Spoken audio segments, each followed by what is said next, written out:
A wire-guided drone hit a Ukrainian tank from the rear. In the video, the drone can be seen flying steadily toward the target, and during the pursuit, a pickup truck briefly came between the drone and the tank. However, the drone continued to chase the tank and successfully struck it from the rear. Notably, the pickup was equipped with jammers and electronic warfare sensors, but the drone remained unaffected and completed its mission without any interference. As we all know, this is the era of drone warfare, and Russia's strategy has been evolving. They have started using fiber optic drones due to the increasing use of electronic warfare by the Ukrainian army. In short, these are invincible to radar or radio. Let's look at their drones and their various purposes. Orlan drones are launched for surveillance and can penetrate nearly 600 kilometers into a country. The second type of drones are FPV, guided by fiber optic cables. These have a range of only 1 kilometer or about 1.2 miles. Standard FPV or first-person view drones, on the other hand, have a range of 10 kilometers or roughly 5 miles and more. Next are the Lancet drones. These are advanced main battle tank killers capable of flying for 40 kilometers or about 24 miles. Finally, there are the Iranian Shahed drones, which can travel up to 1,000 kilometers or approximately 620 miles. These drones can cause significant damage when launched in large numbers. More details all in the video ahead.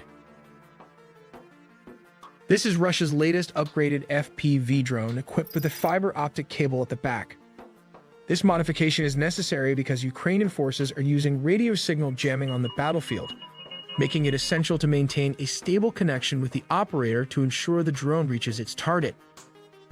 At the front of the drone is a camera with an RPG warhead positioned just below it. The warhead is flanked by 2 batteries located here and 4 propellers. However, the drone has a downside. The added weight with the fiber optic reduces its flight time to just 15 to 20 minutes, and its range is limited to only 1 mile or less. This, when compared to a standard drone without fiber optic, it travels more than 5 miles, which translates to around 10 kilometers. In the era of drone warfare, Russia's strategy unfolds through a series of coordinated stages, each designed to maximize the effectiveness of their aerial assets. Stage 1. Surveillance and target acquisition. The first stage involves the use of Orlan drones for surveillance. These drones are critical in scanning the battlefield for Ukrainian targets, serving as the tip of the spear in the process of identifying and selection. Stage 2. Precision strikes with Lancet drones. Once targets, such as Ukrainian tanks or Gepard anti-aircraft guns, are identified, the next step is to launch Lancet drones. These drones are deployed to destroy or severely damage the identified targets with precision. Before we examine how it works, let's look at its parts. Although the Lancet can be operated by a 2-man crew, but behind the scene it has a number of parts that helps it to operate in the battlefield. Number 1. It requires a catapult to launch a drone. Number 2. An Orlan drone that is responsible for navigation and observation for the Lancet. Number 3. A command and control center is required to operate the Orlan as well as the Lancet drone, as data regarding the Lancet drone are still classified. Let's take a look at the parts as a possible theory.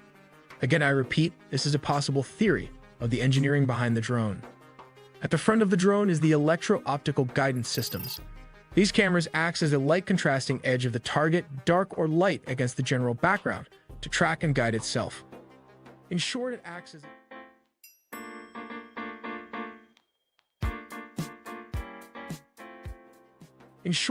as a guidance mechanism. Just behind the guidance system is the warhead. It is the typical KZ-6, a high-explosive circular shaped charge used for demolition, primarily to penetrate armor and reinforced concrete fortifications.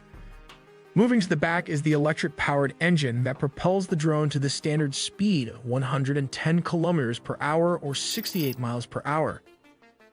Interestingly, this drone can operate only for 40 minutes, almost similar to the Switchblade 600. These are the step-by-step process of how this works. Step number 1. 2 soldiers launch a surveillance drone named Orlan using a catapult system. Step number 2. The Orlan drone tracks and selects targets. Step number 3. A soldier unfolds the Lancet drone wings and sets it up for catapult launch. Step number 4. The Orlan command and control system transfer data target to the Lancet drone. Step number 5.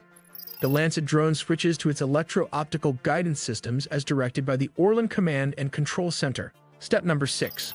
The Lancet drone will dive into the target and activate the typical KZ-6, a high-explosive circular shaped charge used for demolition, primarily to penetrate armor and reinforced concrete fortifications. Let's simplify again through these animations. The Orlan command and control system transfers target data to the Lancet drone. The Lancet switches to its electro-optical guidance systems to track its target. It then descends upon the target using its KZ explosives to penetrate light armor, artillery, guns, or trucks. Stage 3. Saturation attacks with Shahed drones. In the third stage, Russia employs low-cost Iranian Shahed drones, which are launched in large numbers, sometimes up to 200 at a time. The affordability of these drones allows for mass deployment, overwhelming Ukrainian defenses, and increasing the likelihood of successful strikes. The sheer volume of Shahed drones in the air serves to saturate the battlefield, making it difficult for Ukrainian forces to counter all of them. While this drone has a different name in Russia, and it's called Jiren 2. While the Islamic Republic of Iran unofficial name is Shahed 136. There are slight differences and upgrades between the two.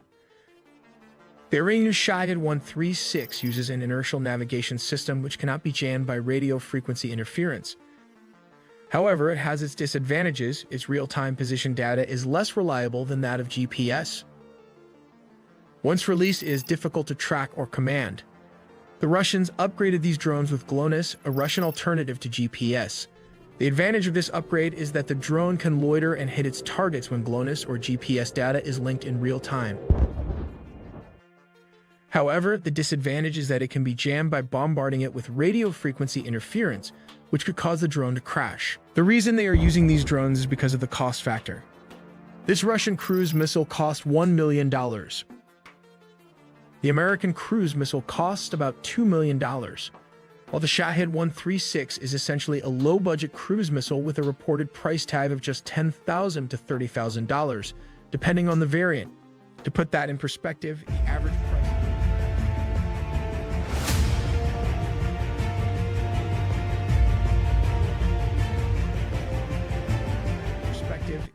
price of a car in America is around $40,000.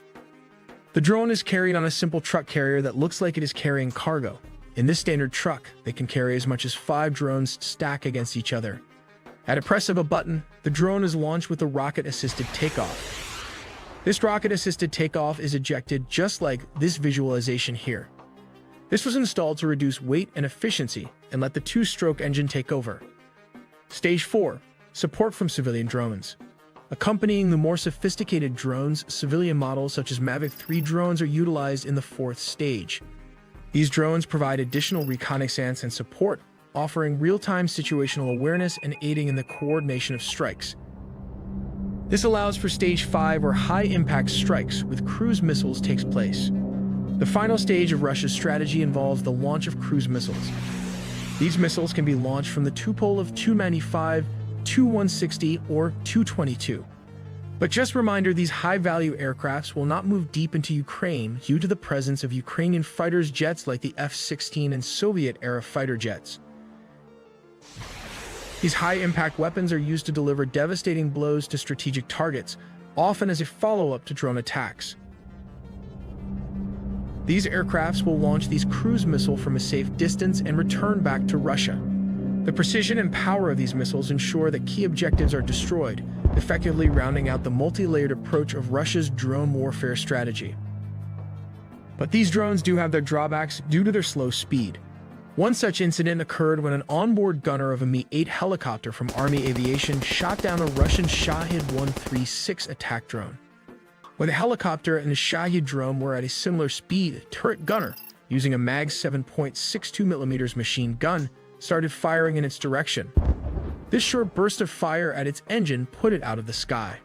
We also make original engineering content, so please subscribe and hit the notification bell for more videos. In this interesting video, a Russian fiber optic drone demonstrated next-level precision. The drone gently navigates through the woods, targeting Ukrainian armored vehicles. After passing between the trees, it reached its destination, where 2 Ukrainian armored vehicles were stationed. The drone engaged a wheeled platform first, striking the top of its turret. A second drone was then launched, successfully hitting an M113 armored personnel carrier. Notably, the vehicles had been parked in the woods to avoid detection from FPV drones, but the slow-moving, wire-guided drone proved effective, striking deep within an area where such a mission with a conventional drone would have been nearly impossible. Video pro vás přeložila redakce Volného blogu. Děkujeme za vaši finanční podporu naší redakce na náš účet, díky ní můžou vznikat nové překlady videí. Several of them coming suddenly from under the ground. Can you imagine anything scarier? These military drones are not a joke. That's why they even share a name with snakes, the Viper 300, knowing that they carry explosives. A Russian wire-guided drone claims another important Ukrainian armored vehicle. This time, it targeted a Stryker vehicle equipped with long-range reconnaissance sensors. The vehicle appears to have been abandoned on the roadside, most likely after being hit by another drone or a mine. The wire-guided drone is slow, but its video feed is of high quality. Interestingly, it flies low over the horizon, likely due to the weight of the fiber optic cable. The drone is extremely slow compared to other drones and could be easily defended against.